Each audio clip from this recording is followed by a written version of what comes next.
the one thing that sticks out with Howie and this whole experience for me is just how much I laugh every single day. He is hilarious, and I think Mets fans have known that for the number of years that he's been doing games. When this team's doing well, you almost don't hear funny Howie because the team's doing well. I mean, he's kind of the perfect Mets broadcaster for all of the hijinks that have gone wrong for the last how many decades, and he's the one that keeps you entertained and keeps you coming back.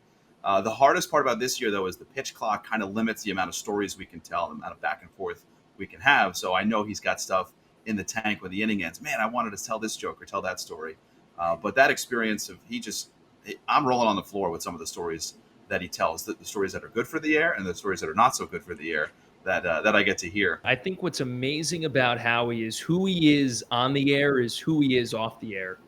And we all, quote unquote, turn it on when, the microphone is on.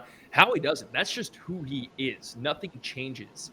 And I think I got a first glimpse of it when we were down in spring training when all three of us were doing games together at the exact same time. And he would show up. He was doing 2 innings. It didn't matter. And it was the 9th inning and nobody knew who was on the field, but he still never missed a pitch, but he still made sure everybody was engaged in a way that they were entertained.